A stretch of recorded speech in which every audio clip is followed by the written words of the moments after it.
Here now for direct reaction. Let's bring in Fox News contributor Lara Trump. Lara, thanks so much for being here. We've been covering this since Monday. The most recent revelation, which Alexandria just shared, is that attorney-client privilege documents, which the DOJ shouldn't have, and the Trump team was fighting, could have been amongst what was taken out of Mar-a-Lago. But as you look at this week and the fallout from it, what are the biggest takeaways we should have this morning? Well, unfortunately, I think the more information that comes out, the more questions people have. You know, Americans are really upset right now. I can tell you, Eric and I went out to dinner last night, and we couldn't get 2 bites into our food before person after person, table after table, got up to tell us how outraged they are about what is going on right now in America. What happened on Monday truly changed, I think, the way a lot of people see this country, the way they see our Department of Justice, the way they see our entire country functioning, because this was unprecedented. Everyone has said that.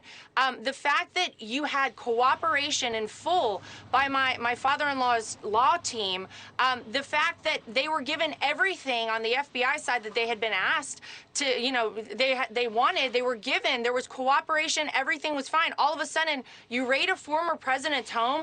I think it makes people feel very insecure about where we are in America right now. They see this and they say, man, if this can happen to Donald Trump, think about what they could do to me.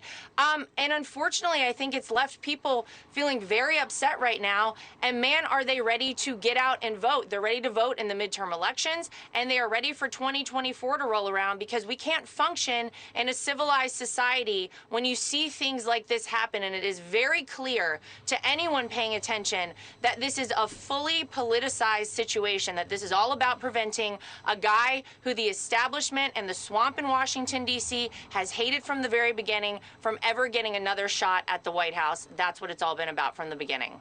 Yeah, I mean, there's just no question, Laura, about what the FBI, that they're biased. I mean, I think about, for example, things that they're not doing.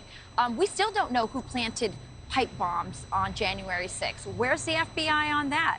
And the other thing that I want to get your reaction to is how you feel about Congress's reaction to this. Because I do think people are looking to what happened to your father, but they're also looking to go to Congress and say, how outraged are they? Because that's going to be an indicator of how they're going to fight if and when the voters give them a majority in November. I mean, Rachel, it's a great point. And look, we have to get to the bottom of this. I think no matter who you are in this country, whether you're a Republican, Democrat, or independent, you know, anybody that has been championing this behavior by the FBI and what happened on Monday needs to stop and think, because it will come for you too. Just because it happened to a guy that they might not like, Donald Trump, doesn't mean that the shoe couldn't be on the other foot in an instant and happen to somebody on the Democrat side. You can't function in America like this. And so, yeah, I think that is a huge point, Rachel. We need to make sure that the people for whom we are voting in November in these midterm elections are individuals that want to get to the bottom of this, that believe in fair and equal justice in America, that are willing to make sure that we are investigating these other situations, like you just pointed out, that sort of just get swept aside. Isn't it funny how Hunter Biden is on Air Force One and it obviously has so many crimes that he's committed fully exposed on his laptop? We have a lot of questions about national security based on that laptop. No one doing anything about it, yet Mar-a-Lago gets raided. We need to know that we're going to get to the bottom of this, that people are going to be held accountable, that there will be full and complete transparency for the American people. Laura, I want to follow up on something you said earlier about the fact that, in your estimation, everyone within the Trump camp had been cooperating with the DOJ and with the FBI. Pete and I laid out a timeline yesterday when we went through this series of events. Clearly, there was some tension between President Trump and the National Archives that brought in the DOJ at some point. But in June, the DOJ, through the FBI, was at Mar-a-Lago and saw and apparently took some documents away. So we're curious, what happened, in your estimation, between June and the raid? Why did the tenor change? Off the top of my head, I can't, was it 30, 40 days or so? What changed in that time frame? Gosh, Will, I'd love to know. I think everybody would love to know that. I spoke directly to the attorney that had been working hand in hand with the DOJ on this, and he told me Our last communication on June 3rd, everybody was very happy with where things were. In fact, my father-in-law showed up and said, anything you need, let us know.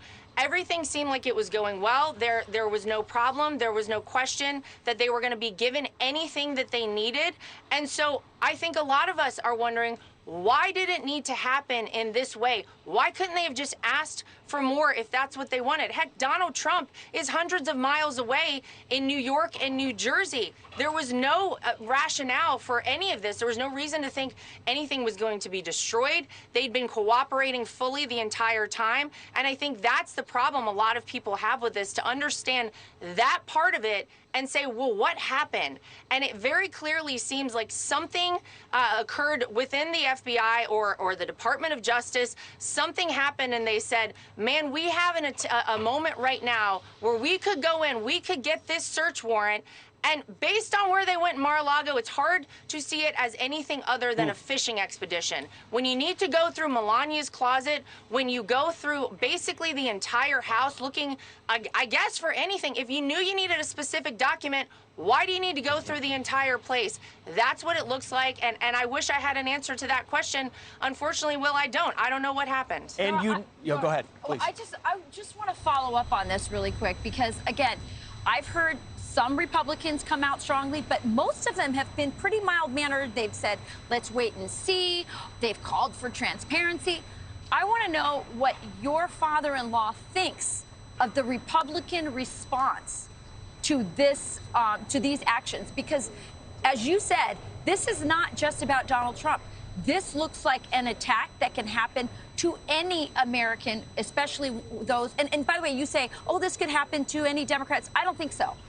We've already seen that conservatives are being targeted. Thinking, Rachel. Investigations against that don't fit the narrative of the left get tucked under the rug, and then they find time to go after Donald Trump. They find time to go after Republican voters all the time. Yeah. Well, I haven't talked directly to my father-in-law about the response or maybe lack thereof for some Republicans. But what I can tell you is he has an incredible memory. He doesn't forget anything. And if he decides to run in 2024, I think he will win. And you can bet your bottom dollar he will not forget the people that stood up and called this out for what it is and said very clearly, this is not America. We need to get to the bottom of this. This should never happen to any American, let alone a former president of the United States. And he won't forget the people that maybe didn't say that and kind of kept quiet and just wanted to play it safe in the background. I mean, these people ought to be standing up and shouting from the rooftops as well, because it is your country as well, and your constituents want you to do that. They want you speaking out and making sure this country is fair and equal and just for every American. Yet another Rubicon of our republic was crossed this week, directly impacting you and everyone who supported Donald Trump and would like to again in 2024. Lara Trump, thank you so much for your time. We appreciate it. Thanks, guys. Thank you.